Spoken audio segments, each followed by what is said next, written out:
ನನ್ನ ಹೆಸರು ರಾಧಾ. ನಾನು 30 ವರ್ಷದ ವಿವಾಹಿತ ಹೆಣ್ಣು. 5 ವರ್ಷಗಳ ಹಿಂದೆ ರಾಜೇಶ್ ಜೊತೆ ನನ್ನ ಮದುವೆ ಆಯ್ತು. ರಾಜೇಶ್ ಒಂದು ಮೆಡಿಕಲ್ ಏಜೆನ್ಸಿಗೆ ಮ್ಯಾನೇಜರ್ ಆಗಿ ಕೆಲಸ ಮಾಡುತ್ತಾರೆ. ಜೊತೆಗೆ ಒಳ್ಳೆ ಸಂಬಳ ಕೂಡ. ಹಾಗಾಗಿ ನಮಗೆ ಯಾವುದೇ ತೊಂದರೆ ಇಲ್ಲದೆ ಜೀವನ ಚೆನ್ನಾಗಿ ಸಾಗುತ್ತಿತ್ತು. ನನ್ನ ಮಾವ ಒಂದು ಸ್ಕೂಲಿನಲ್ಲಿ ಟೀಚರ್ ಆಗಿ ಕೆಲಸ ಮಾಡುತ್ತಿದ್ದರು. ಆದರೆ 3 ವರ್ಷಗಳ ಹಿಂದೆ ಅನಾರೋಗ್ಯದ ಕಾರಣದಿಂದಾಗಿ ರಿಟೈರ್ಮೆಂಟ್ ತಗೊಂಡು ಮನೆಯಲ್ಲೇ ಇದ್ದು ಆಗಾಗ ಊರಿನಲ್ಲಿ ಇರೋ ಹೊಲ ನೋಡಿಕೊಳ್ಳುತ್ತಿದ್ದಾರೆ. ಅತ್ತೆ ಮನೆಯಲ್ಲಿ ನನ್ನ ಜೊತೆ ಇರುತ್ತಾರೆ. ಇನ್ನು ನನ್ನ ಮೈದುನ ರವಿ ಒಂದು ಪ್ರತಿಷ್ಠಿತ ಕಾಲೇಜಿನಲ್ಲಿ ಎಂಎ ಮಾಡುತ್ತಿದ್ದಾನೆ. ಅವನ ವಯಸ್ಸು 26 ವರ್ಷ. ಇನ್ನೂ ಮದುವೆಯಾಗಿಲ್ಲ. ಅವನು ಹೆಚ್ಚಾಗಿ ಊರಲ್ಲೇ ಇದ್ದು ಆಗಾಗ ಮನೆಗೆ ಬರುತ್ತಲಿರುತ್ತಾನೆ. ಇದು ಈಗಿನಿಂದ 1 ವರ್ಷ ಹಿಂದೆಯದ್ದು. ಅದು ಜನವರಿ ತಿಂಗಳು. ತುಂಬಾ ಚಳಿ ಬೇರೆ ಇತ್ತು. ನನ್ನ ಲೈಫ್ನಲ್ಲಿ ಎಲ್ಲ ಚೆನ್ನಾಗೇ ನಡೀತಾ ಇತ್ತು. ನಾನು ಒಬ್ಬಳು ಆಕರ್ಷಕವಾಗಿರೋ ಹೆಣ್ಣು. ನನಗೆ ಸೆಕ್ಸ್ ಬಗ್ಗೆ ತುಂಬಾನೇ ಹುಚ್ಚು. ನನ್ನ ತಿಕ್ಕಗಳಂತೂ ತುಂಬಾನೇ ಎತ್ತಿಕೊಂಡಿವೆ. ನಾನು ಎಲ್ಲೇ ಹೋದರೂ ಕೂಡ ಜನ ನನ್ನ ಮೊಲೆ ಮತ್ತು ತಿಕ್ಕವನ್ನ ಗುರ್ರಾಯಿಸೋದು ನಾನು ಗಮನಿಸಿದ್ದೇನೆ. ನಾನು ನನ್ನ ಗಂಡನಿಂದ ನನ್ನ ತುಲ್ಲನ್ನ ಕೇಳಿಸಿಕೊಂಡು ಖುಷಿಯಾಗೇ ಇದ್ದೆ. ಯಾಕೆ ಅಂದರೆ ನನ್ನ ಗಂಡನ ತುಣ್ಣೆ 6.5 ಇಂಚು ಉದ್ದ, ಹಾಗೆ ದಪ್ಪ ಕೂಡ ಇದೆ. ಅವರು ನನ್ನನ್ನು ಸಖತ್ತಾಗಿ ಕೇಯುತ್ತಿದ್ದರೆ ನಾನು ಕೂಡ ಖುಷಿಯಾಗಿ ಕೇಳಿಸಿಕೊಳ್ಳುತ್ತಿದ್ದೆ. ಹೀಗೆ ಇರುವಾಗ ಇದ್ದಕ್ಕಿದ್ದಂಗೆ ನನ್ನ ಗಂಡನಿಗೆ 15 ದಿನಗಳಿಗೆ ಆಫೀಸಿನಿಂದ ಕೆಲಸದ ಮೇಲೆ ಮುಂಬೈಗೆ ಹೋಗಬೇಕಾಗಿ ಬಂದಿತ್ತು. ಆಗ ಅವರು ಹೋಗಿ 3 ದಿನಗಳಷ್ಟೇ ಕಳೆದಿತ್ತು. ಆದರೆ ನನಗೆ ಆಗಲೇ ತಡೆದುಕೊಳ್ಳೋಕೆ ಆಗದಷ್ಟು ತುಲ್ಲಿನ ಹಸಿವು ಹೆಚ್ಚಾಗಿತ್ತು. ಹಾಗಾಗಿ ನನಗೆ ನಾನೇ ಮೊಲೆ ಹಿಸುಕಿಕೊಂಡು ನನ್ನ ತುಲ್ಲಿಗೆ ನನ್ನ ಬೆರಳನ್ನೇ ಹಾಕಿಕೊಂಡು ನನ್ನ ಕಾಮೋದ್ರೇಕ ಕಡಿಮೆ ಮಾಡಿಕೊಳ್ಳುತ್ತಿದ್ದೆ. ಆದರೆ ಒಂದು ತುಣ್ಣೆ ಕೊಡು ಸುಖವನ್ನ ಬೆರಳುಗಳಿಂದ ಸಿಗಲಿಲ್ಲ. ಹೀಗೆ ಇನ್ನೂ 10 ದಿನ ಕಳೆದು ಹೋಯ್ತು. 10ನೇ ದಿನ ಬೆಳಗ್ಗೆ ನನ್ನ ಮೈದುನ ರವಿ ಮನೆಗೆ ಬಂದ. ನಾನು ಮತ್ತೆ ರವಿ ತುಂಬಾ ಕ್ಲೋಸ್ ಆಗೇ ಇದ್ದೆವು. ನಾವು ಒಬ್ಬರಿಗೊಬ್ಬರು ತಮಾಷೆ ಮಾಡಿಕೊಳ್ಳುತ್ತಿದ್ದೆವು. ಅವತ್ತು ರಾತ್ರಿ ಆಯ್ತು. ನಾವು ಊಟ ಮಾಡಿ ಮಲಗಿಕೊಂಡೆವು. ಆದರೆ ನನಗೆ ನಿದ್ದೆನೇ ಬರ್ತಿರಲಿಲ್ಲ. ಯಾಕೆ ಅಂದರೆ ಕೇಳಿಸಿಕೊಳ್ಳೋಕೆ ನನ್ನ ತುಲ್ಲು ತುಂಬಾನೇ ಹಂಬಲಿಸುತ್ತಿತ್ತು. ಅದೇ ಹಂಬಲದಿಂದ ನನಗೆ ಯಾವಾಗ ನಿದ್ದೆ ಬಂತು ನನಗೆ ಗೊತ್ತಾಗಲಿಲ್ಲ. ಮಾರನೇ ದಿನ ಬೆಳಗ್ಗೆ ನಾನು ಬಾತ್ರೂಮಿಗೆ ಹೋದಾಗ ಗೊತ್ತಿಲ್ಲದೆ ಬಾತ್ರೂಮಿನ ಬಾಗಿಲು ತೆರೆದೆ. ಅಲ್ಲಿ ರವಿ ಸ್ನಾನ ಮಾಡುತ್ತಿದ್ದ. ಅವನು ಬಾಗಿಲು ಹಾಕಿಕೊಳ್ಳೋದು ಮರೆತಿದ್ದ. ಆಗ ನನ್ನ ಕಣ್ಣು ಅವನ ದೊಡ್ಡದಾದ ಕಪ್ಪಾದ ತುಣ್ಣೆ ಮೇಲೆ ಬಿತ್ತು. ಅದು ತೊಡೆಗಳ ಮಧ್ಯೆ ನೇತಾಡುತ್ತಿತ್ತು. ಅದನ್ನ ನೋಡಿ ನಾಚಿಕೆಯಾಗಿ ನಾನು ಕಿಚನ್ಗೆ ಬಂದು ಬಿಟ್ಟೆ. ಮತ್ತೆ ನನ್ನ ಮೈದುನ ನಾಷ್ಟ ಮಾಡಿ ಊರಿಗೆ ಹೋಗಿ ಸಂಜೆ ಬರುತ್ತೀನಿ ಅಂತ ಹೇಳಿ ಹೊರಟು ಹೋದ. ನಾನು ಇಡೀ ದಿನ ಅವನ ತುಣ್ಣೆಯನ್ನೇ ನೆನೆಸಿಕೊಂಡು ಇದ್ದೆ. ಅದು ತುಂಬಾ ದೊಡ್ಡದಾಗಿತ್ತು, ದಪ್ಪ ಕೂಡ ಇತ್ತು.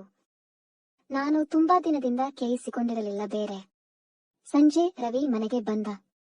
ರಾತ್ರಿ ಊಟ ಮಾಡಿದ ಮೇಲೆ ನಾವು ಹಾಗೆ ಮಾತಾಡುತ್ತಾ ಇದ್ದೆವು. ಆಗ ನಾನು ಹೇಳಿದೆ, ನಾವು ಈಗ ಮಲಗೋಣ. ತುಂಬಾ ರಾತ್ರಿ ಆಗಿದೆ. ಗಂಟೆ 11 ಆಗಿದೆ. ಆಗ ರವಿ ಅತ್ತಿಗೆ, ನನಗೆ ಇನ್ನೊಂದು ಕಂಬಳಿ ಬೇಕು. ರಾತ್ರಿ ತುಂಬಾ ಚಳಿ ಇತ್ತು ಅಂದ. ಅದಕ್ಕೆ ನಾನು ನನ್ನ ರೂಮಿನಲ್ಲಿ ಅಲಮೇರದ ಮೇಲೆ ಇದೆ, ಅದನ್ನ ತೆಗೆಯಬೇಕು ಅಂದೆ. ಸರಿ ಅಂತ ನಾವು ನನ್ನ ಬೆಡ್ರೂಮಿಗೆ ಹೋದೆವು. ಆದರೆ ಅವನ ಕೈಗೆ ಅದು ಎಟುಕುತ್ತಿರಲಿಲ್ಲ, ಎತ್ತರದಲ್ಲಿತ್ತು. ಅದಕ್ಕೆ ರವಿ, ಹಾಲ್ನಲ್ಲಿರೋ ಚೇರ್ ತರುತ್ತೀನಿ ಅತ್ತಿಗೆ ಅಂದ. ನಾನು, ಅದರ ಅಗತ್ಯ ಏನೂ ಬೇಡ, ನೀನು ನನ್ನ ಎತ್ತಿಕೋ, ನಾನು ತೆಗೆದು ಕೊಡುತ್ತೀನಿ ಅಂದೆ. ಸರಿ ಅಂತ ರವಿ ನನ್ನ ತೊಡೆಗಳ ಹತ್ತಿರ ಕೈ ಹಾಕಿ ನನ್ನ ಮೇಲೆ ಎತ್ತಿ ಹಿಡಿದುಕೊಂಡ. ಆಗ ನನ್ನ ತುಲ್ಲು ಪಕ್ಕ ಅವನ ಮುಖದ ಎದುರಿಗೆ ಇತ್ತು. ನಾನು ಫುಲ್ ಗರಂ ಆಗೋದೆ. ಮತ್ತೆ ನನ್ನ ತುಲ್ಲನ್ನ ಅವನ ಮುಖಕ್ಕೆ ಉಜ್ಜಾಡುತ್ತಿದ್ದೆ. ನನಗೆ ಏನು ಮಾಡುತ್ತಿದ್ದೀನಿ ಅನ್ನೋದೇ ಗೊತ್ತಾಗಲಿಲ್ಲ. ಬಹುಶಃ ನಾನು ಕೇಳಿಸಿಕೊಳ್ಳಬೇಕು ಅಂತ ಇರಬೇಕು. ಇಷ್ಟೆಲ್ಲ ಆಗುತ್ತಿದ್ದರೂ ರವಿ ಮಾತ್ರ ನಾನು ಕಂಬಳಿ ತೆಗೆಯುತ್ತಿದ್ದೀನಿ ಅಂತ ಅಂದುಕೊಂಡಿದ್ದ. ಮತ್ತೆ ನಾನು ಕಂಬಳಿ ತೆಗೆದು ರವಿಗೆ ಕೊಟ್ಟೆ. ರವಿ ತಗೊಂಡು ಅವನ ರೂಮಿಗೆ ಹೋಗುತ್ತಿದ್ದ. ಆಗ ನಾನು, ರವಿ, ನೀನು ಇಲ್ಲೇ ಮಲಗಿಕೋ, ನನಗೆ ಭಯ ಆಗುತ್ತೆ ಒಬ್ಬಳೇ ಮಲಗೋಕೆ, ಮನೆಯಲ್ಲಿ ಬೇರೆ ಯಾರೂ ಇಲ್ಲ ಅಂದೆ. ಅದಕ್ಕೆ ರವಿ ಸರಿ ಅಂತ ಹೇಳಿ ಬೆಡ್ ಮೇಲೆ ಮಲಗಿದ. ಅಷ್ಟೊತ್ತಿಗೆ ನನ್ನ ಮಗಳು ಆಗಲೇ ನಿದ್ದೆ ಮಾಡಿಬಿಟ್ಟಿದ್ದಳು. ಅವಳಿಗೆ ಸಪರೇಟ್ ಬೆಡ್ ಇದೆ. ನಾನು ಸೀರೆಯಲ್ಲಿದ್ದೆ. ನಾನು ಅದನ್ನ ಬಿಚ್ಚೋದು ಬೇಡ ಅಂತ ನಿರ್ಧರಿಸಿದೆ. ಹಾಗೆ ಸೀರೆಯಲ್ಲೇ ಮಲಗಿಕೊಂಡೆ. ರವಿ ಬನಿಯನ್ ಮತ್ತೆ ಒಂದು ಚಡ್ಡಿಯಲ್ಲಿ ಮಲಗಿ ಒಂದು ಕಂಬಳಿ ಹೊದ್ದುಕೊಂಡಿದ್ದ. ನಾನು ಇನ್ನೊಂದು ಕಂಬಳಿ ಹೊದ್ದುಕೊಂಡು ಲೈಟ್ ಆಫ್ ಮಾಡಿ ನೈಟ್ ಲ್ಯಾಂಪ್ ಆನ್ ಮಾಡಿದೆ. ಅದರಿಂದ ಮಂದ ಬೆಳಕು ರೂಮೆಲ್ಲ ಇತ್ತು. ಆಗ ರಾತ್ರಿ 12 ಗಂಟೆ ಆಗಿತ್ತು ಅನಿಸುತ್ತೆ. ನನ್ನ ಮೈದುನ ಮಲಗಿದ್ದ. ಆದರೆ ನನಗೆ ನಿದ್ದೆ ಬರುತ್ತಿಲ್ಲ. ಆಗ ನಾನು ಸೀರೆ ಬಿಚ್ಚಾಕಿದೆ. ಯಾಕೋ ಸೀರೆಯಲ್ಲಿ ಮಲಗೋಕೆ ಕಷ್ಟ ಆಗುತ್ತಿತ್ತು. ಈಗ ನಾನು ಬರೀ ಬ್ಲೌಸ್ ಮತ್ತೆ ಲಂಗದಲ್ಲಿ ಇದ್ದೆ. ಆಗಲೇ ನನಗೆ ಅನಿಸಿದ್ದು ನಾನು ಕೇಳಿಸಿಕೊಳ್ಳದೆ ಇರೋಕೆ ಆಗೋಲ್ಲ ಅಂತ. ಯಾಕೆ ಅಂದರೆ ನನ್ನ ಪಕ್ಕದಲ್ಲಿ ಮಲಗಿರೋ ನನ್ನ ಮೈದುನ ನನ್ನ ತುಲ್ಲಿನ ಬೆಂಕಿ ಆರಿಸಬಲ್ಲವನು ಆಗಿದ್ದ. ಆಗ ನಾನು ರವಿ ಕಡೆ ನೋಡಿದೆ. ರವಿ ನನ್ನ ಕಡೆ ಮುಖ ಮಾಡಿ ಮಲಗಿದ್ದ.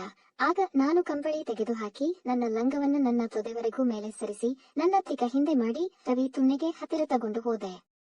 ಈಗ ಹೇಗಾದರೂ ಮಾಡಿ ರವಿನ ಎಬ್ಬಿಸಬೇಕಾಗಿತ್ತು.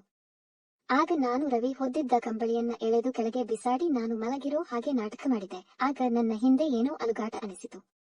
ಅಂದರೆ ಚಳಿಯಿಂದಾಗಿ ರವಿ ಎಚ್ಚರವಾಗಿದ್ದ. ಮತ್ತೆ ಸ್ವಲ್ಪ ಹೊತ್ತಿಗೆ ನಾನು ಮೆಲ್ಲಗೆ ನನ್ನ ತಿಕ್ಕನ ಹಿಂದೆ ಮಾಡಿದೆ. ಆಗ ರವಿಯ ತುಣ್ಣೆ ನಿಗುರಿರೋದು ಗೊತ್ತಾಯಿತು. ನಾನು ಮಲಗಿರೋ ಹಾಗೆ ನಾಟಕ ಮಾಡುತ್ತಿದ್ದೆ. ಮತ್ತೆ ಕೆಲ ಕ್ಷಣದಲ್ಲಿ ರವಿ ತನ್ನ ಕೈಗಳಿಂದ ನನ್ನ ತೊಡೆ ಸವರುತ್ತಿದ್ದ. ನನ್ನ ಮೈ ಬಿಸಿಯಾಗುತ್ತಿತ್ತು. ನನಗೆ ಉದ್ರೇಕದ ಶಿಖರಕ್ಕೆ ತಲುಪಿಬಿಟ್ಟಿರೋ ಹಾಗೆ ಅನಿಸುತ್ತಿತ್ತು.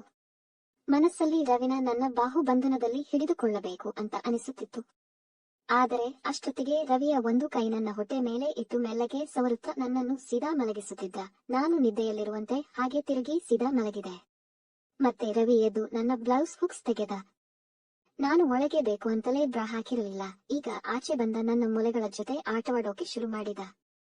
ಹಾಗೆ ಆಟವಾಡುತ್ತಾ ಒಂದು ಕೈ ಕೆಳಗೆ ತಂದು ನನ್ನ ಲಂಗದ ಲಾಡಿ ಎಳೆದು ಸಿಡಿಲಿಸಿದವನೇ ಒಳಗೆ ಕೈ ತೋರಿಸಿ ನನ್ನ ತುಲ್ಲಿನ ಮೇಲೆ ಇಟ್ಟ. ನಾನು ಕಾಚ ಕೂಡ ಹಾಕಿರಲಿಲ್ಲ. ರವಿ ಕೈ ನನ್ನ ತುಲ್ಲಿನ ಮೇಲೆ ಇಡುತ್ತಿದ್ದಂತೆಯೇ ನನ್ನ ಮೈ ನಲುಗಿತು. ರವಿ ಹಾಗೆ ಮೆಲ್ಲಗೆ ನನ್ನ ತುಲ್ಲಿನ ಮೇಲೆ ತನ್ನ ಕೈಯಿಂದ ಉಜ್ಜಿದ. ಆಗ ನಾನು ತಡೆಯೋಕೆ ಆಗದೆ ಮೂಲುಗಿದೆ. ಆದರೆ ನಾನು ಮೂಲುಗಿದನ್ನ ರವಿ ಗಮನಿಸಲಿಲ್ಲ. ರವಿ ಹಾಗೆ ನನ್ನ ಲಂಗವನ್ನ ಕೆಳಕ್ಕೆ ಸರಿಸಿ ತೆಗೆದು ಹಾಕಿದ. ಮತ್ತೆ ನನ್ನ ಮೊಲೆನ ಚೀಪೋಕೆ ಶುರು ಮಾಡಿದ. ಆಗ ನನ್ನ ಬಾಯಿಂದ ಅವ್ವ್ ಅಂತ ಹೊರಬಂತು. ಇದರಿಂದ ಅವನಿಗೆ ನಾನು ಎಚ್ಚರವಾಗಿದ್ದೇನೆ ಅಂತ ಗೊತ್ತಾಗಿ ಹೋಗಿತ್ತು. ಆದರೂ ಅವನು ತನ್ನ ಕೆಲಸ ಮುಂದುವರಿಸುತ್ತಲೇ ಇದ್ದ. ಆಗ ನಾನು ಅವನ ಕೂದಲಲ್ಲಿ ನನ್ನ ಕೈ ಹಾಕಿ ರವಿ ಏನ್ ಮಾಡುತ್ತಿದ್ದೀಯಾ ಅಂತ ಕೇಳಿದೆ. ಆಗ ರವಿ ಅತ್ತಿಗೆ ನಿಮ್ಮ ಯವ್ವನ ದೇಹನ ಸ್ವಲ್ಪ ಮಜಾ ಮಾಡುತ್ತಿದ್ದೀನಿ ಅಂದ. ನಾನು ಅಂತ ಮೂಲುಗುತ್ತಿದ್ದೆ. ರವಿಗೆ ನಾನು ಕೇಳಿಸಿಕೊಳ್ಳೋಕೆ ಎಷ್ಟು ಒದ್ದಾಡುತ್ತಿದ್ದೀನಿ ಅಂತ ಅಂದಾಜು ಸಿಕ್ಕಿತ್ತು. ಆಗ ನಾನು ಬೇಡ ರವಿ, ನಾನು ನಿನ್ನ ಅತ್ತಿಗೆ.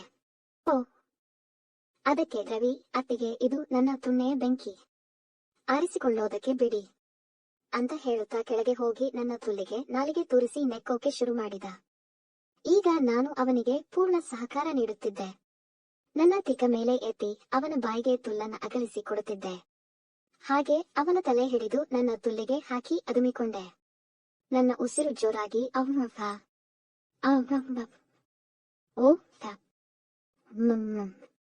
ಅಂತ ಉಸಿರು ಬಿಡುತ್ತಿದ್ದೆ. ಆಗ ನಾನು ರವಿ, ಇನ್ನು ನನ್ನ ಕಾಯಿಸಬೇಡ ಕಣೋ, ಬೇಗ ನಿನ್ನ ತುಣ್ಣೆ ತುಲ್ಲಿಗೆ ಹಾಕಿಬಿಡೋ, ಇಲ್ಲಾಂದ್ರೆ ನಾನು ಸತ್ತೇ ಹೋಗುತ್ತೀನಿ ಅಂದೆ. ಅದಕ್ಕೆ ರವಿ ಸ್ವಲ್ಪ ನಿಧಾನ ಚಿನ್ನ, ಇಷ್ಟು ಅವಸರ ಯಾಕೆ ಅನ್ನುತ್ತ ಮೇಲೆ ಬಂದವನೇ ಅವನ ತುಣ್ಣೆ ತೆಗೆದು ನನ್ನ ಬಾಯಿಗೆ ಇಟ್ಟ. ಅವನ ತುಣ್ಣೆ ತುಂಬಾ ದಪ್ಪ ಇತ್ತು. ಹೆಚ್ಚು ಕಮ್ಮಿ 7 ಇಂಚು ಉದ್ದ ಇತ್ತು. ಅದನ್ನ ಬಾಯೊಳಗೆ ಹಾಕಿಕೊಂಡು ಚೀಪೋಕೆ ಶುರು ಮಾಡಿದೆ. ನನಗೆ ತುಂಬಾ ಮಜಾ ಬರುತ್ತಿತ್ತು. ನೋಡುತ್ತಲೇ ಅವನ ತುಣ್ಣೆ ರಾಡು ಹಾಗೆ ಆಗಿಬಿಟ್ಟಿತು. ಆಗ ರವಿ ನನ್ನನ್ನು ಬೆತ್ತಲೆಗೊಳಿಸಿ ಅವನು ಕೂಡ ಬೆತ್ತಲೆ ಆಗಿಬಿಟ್ಟ. ಅವನ ಕಟು ಮಸ್ತಾದ ಮೈ ನೋಡಿ ನನ್ನ ತುಲ್ಲಿನಲ್ಲಿ ಉರಿಯುತ್ತಿದ್ದ ಬೆಂಕಿ ಇನ್ನೂ ಜಾಸ್ತಿ ಆಯಿತು. ಮತ್ತೆ ಅವನು ಹಸಿದ ಪ್ರಾಣಿಯ ಹಾಗೆ ನನ್ನನ್ನು ಮುದ್ದಾಡುತ್ತಾ ನೆಕುತ್ತಾ ನನ್ನನ್ನು ಇನ್ನಷ್ಟು ಉತ್ತೇಜನ ಆಗುವಂತೆ ಮಾಡಿದ. ಅಯ್ಯೈ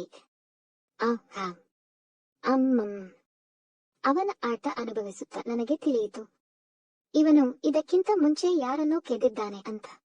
ಇವನು ಅನುಭವ ಇರೋ ಕಿಲಾಡಿ ಅಂತ. ಅದನ್ನ ನೆನೆಸಿಕೊಂಡು ನನಗೆ ಖುಷಿಯಾಯಿತು.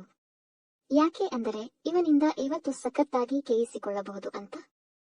ಮತ್ತೆ ರವಿ ಅತ್ತಿಗೆ, ನೀವು ಈಗ ಮಲಗಿ, ನಾನು ನನ್ನ ತುಣ್ಣೆಗೆ ನಿಮ್ಮ ತುಲ್ಲಿನ ದರ್ಶನ ಮಾಡಿಸುತ್ತೀನಿ ಅಂದ. ಅವನು ಹೇಳಿದಂತೆ ಮಲಗಿಕೊಂಡೆ. ರವಿ ನನ್ನ 2 ಕಾಲುಗಳನ್ನ ಮೇಲೆ ಎತ್ತಿಕೊಂಡು ತನ್ನ ದಪ್ಪ ತುಣ್ಣೆನ ನನ್ನ ತುಲ್ಲಿಗೆ ಇಟ್ಟು ಉಜ್ಜುತ್ತಿದ್ದ. ನಾನು ನನ್ನ ತುಲ್ಲನ ಮೇಲೆ ಎತ್ತೆತ್ತಿ ಕೊಡುತ್ತಿದ್ದೆ. ನಾನು ಕೇಳಿಸಿಕೊಳ್ಳೋಕೆ ಹವಣಿಸುತ್ತಿರೋದು ನೋಡಿದ ರವಿ ಒಂದು ಸಲ ಅವನ ತಿಕ್ಕ ಹಿಂದೆ ಮಾಡಿ ಜೋರಾಗಿ ಮುಂದೆ ತಳ್ಳಿದ. ಅದರಿಂದ ನಾನು ಜೋರಾಗಿ ಕಿರುಚಿಕೊಂಡೆ. ಅವನು ತಳ್ಳಿದ ಏಟಿಗೆ ಅವನ ತುಣ್ಣೆ ನನ್ನ ತುಲ್ಲೊಳಗೆ ತೂರಿಕೊಂಡಿತು.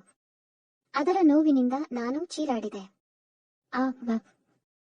ನನ್ನ ತುಲ್ಲು, ಅಯ್ಯೋ ಅಮ್ಮಮ್ಮಮ್ಮ ಓ ವ್ಯಾಘ ಅಮ್ಮಮ್ಮ ನನ್ನನ್ನ ಸತ್ತಿದೆ ಆಭಾಗ ಅಂತ ಕಿರುಚುತ್ತಲೇ ನನ್ನ ಕಣ್ಣಲ್ಲಿ ನೀರು ಸುರಿಯಲಾರಂಭಿಸಿತು.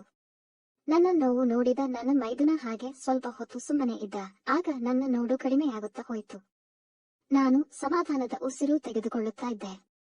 ಅಷ್ಟರಲ್ಲಿ ರವಿ ನಿಧಾನವಾಗಿ ಸೊಂಟ ಆಡಿಸೋಕೆ ಶುರು ಮಾಡಿದ. ಈಗ ನನಗೆ ಏನೋ ಹಿತ ಅನಿಸುತ್ತಿತ್ತು. 2 ನಿಮಿಷ ನಿಧಾನಕ್ಕೆ ಮಾಡುತ್ತಿದ್ದ ರವಿ 3ನೇ ನಿಮಿಷಕ್ಕೆ ಜೋರು ಮಾಡಿಬಿಟ್ಟ. ಮೊದಲೇ ರಸದಿಂದ ನನ್ನ ತುಲ್ಲು ಚೆನ್ನಾಗಿ ಒದ್ದೆಯಾಗಿ ಅವನ ಕೇದಾಟಕ್ಕೆ ಲಚಕ್ ಪಚಕ್ ಅಂತ ಶಬ್ದ ಬರೋ ಹಾಗೆ ಕೇಯುತ್ತಿದ್ದ. ನನ್ನ 12 ದಿನಗಳ ರಸದ ಸ್ಟಾಕ್ ಪ್ರತಿ 2-3 ನಿಮಿಷಕ್ಕೆ ಸುರಿಯಲಾರಂಭಿಸಿತು. 12 ದಿನಗಳ ವನವಾಸಕ್ಕೆ ಇವತ್ತು ಮುಕ್ತಿ ಸಿಕ್ಕಂತೆ ಅನಿಸಿತು. ನಾನು ರವಿಯನ್ನ ತಬ್ಬಿಕೊಂಡು ಕೇಳಿಸಿಕೊಳ್ಳುತ್ತಿದ್ದೆ. ಓ ಹೌಕ ಏನ್ ಹೊಡಿತೀಯುವ ನನ್ನ ರಾಜ ಜ ಅಂತ ಅವನ ತಿಕ್ಕ ಹಿಡಿದು ನನ್ನ ತುಲ್ಲಿಗೆ ಅದುಮಿಕೊಳ್ಳುತ್ತಾ ಅವನಿಗೆ ಸಹಕರಿಸುತ್ತಿದ್ದೆ. ಹಾಗೆ ಸುಮಾರು ಹೊತ್ತು ಕೆದು ನನ್ನ 12 ದಿನಗಳ ರಸ ಸುರಿಯುವಂತೆ ಮಾಡಿದ ರವಿ ಕೊನೆಗೆ ನನ್ನನ್ನು ಗಟ್ಟಿಯಾಗಿ ತಬ್ಬಿಕೊಂಡು ಜೋರಾಗಿ ಸೊಂಟ ಆಡಿಸುತ್ತ ನನ್ನ ತುಲ್ಲಿನಲ್ಲೇ ಅವನ ಬಿಸಿ ಬಿಸಿ ರಸ ಸುರಿಸಿದ. 12 ದಿನಗಳಿಂದ ಒಣಗಿದ್ದ ನನ್ನ ತುಲ್ಲಿಗೆ ಸರಿಯಾಗಿ ನೀರು ಹಾಯಿಸಿದ ಮೈದುನ. ಅದು ತುಲ್ಲು ತೇವ ಮಾಡಿ ತಂಪಾಗಿಸಿದ್ದು ಅಲ್ಲದೆ ನನ್ನ ಇಡೀ ತೊಡೆಗಳ ಜೊತೆಗೆ ಹಾಸಿಗೆ ನೆನೆಯುವಷ್ಟು ರಸ ಬಿಟ್ಟಿದ್ದ ನನ್ನ ಮುದ್ದು ರಾಜ. ಮತ್ತೆ ನಾನು ನನ್ನ ಮುದ್ದು ಮೈದುನನನ್ನು ತಬ್ಬಿಕೊಂಡು ಮಲಗಿದೆ. ಬೆಳಗ್ಗೆ ಅತ್ತೆ ಮಾವ ಬರೋಕೆ ಮುಂಚೆಯೇ ಅವನಿಂದ 1 ಸಲ ಬಾತ್ರೂಮಿನಲ್ಲಿ, ಇನ್ನೊಂದು ಸಲ ಕಿಚನ್ನಲ್ಲಿ 2-2 ಶಾಟ್ ಹಾಕಿಸಿಕೊಂಡೆ. ಮತ್ತೆ ಅತ್ತೆ ಮಾವ ಮನೆಗೆ ಬಂದರು. ರವಿ ಊರಿಗೆ ಹೋದ. ಆದರೂ ರವಿ ಸಮಯ ಸಿಕ್ಕಾಗಲೆಲ್ಲ ನನ್ನ ತುಲ್ಲು ತುಂಬಿಸಿ ಹೋಗುತ್ತಾನೆ. ಇದರಿಂದ ನಾನು ಫುಲ್ ಖುಷಿಯಾಗಿದ್ದೇನೆ. ಇದರ ಜೊತೆಗೆ ನಾನು ತವರಿಗೆ ಹೋದಾಗಲೆಲ್ಲ ರವಿಯನ್ನ ಕರೆದುಕೊಂಡೇ ಹೋಗುತ್ತೀನಿ. ಅಲ್ಲಿ ಯಾವುದಾದರೂ ಹೋಟೆಲ್ಗೆ ಹೋಗಿ ನಮ್ಮ ತೀಟೆಯನ್ನ ತೀರಿಸಿಕೊಂಡು ಬರೋಕೆ ಸುಲಭ ಅಂತ. ನಾನು ಕೇಳಿಕೊಳ್ಳೋದು ಇಷ್ಟೇ. ಈ ಕತೆ ನಿಮಗೆ ಇಷ್ಟ ಆಗಿದ್ರೆ ಪ್ಲೀಸ್ ಲೈಕ್ ಮತ್ತು ಶೇರ್ ಮಾಡಿ, ಹಾಗೆ ಸಬ್ಸ್ಕ್ರೈಬ್ ಮಾಡೋದನ್ನ ಮರಿಬೇಡಿ.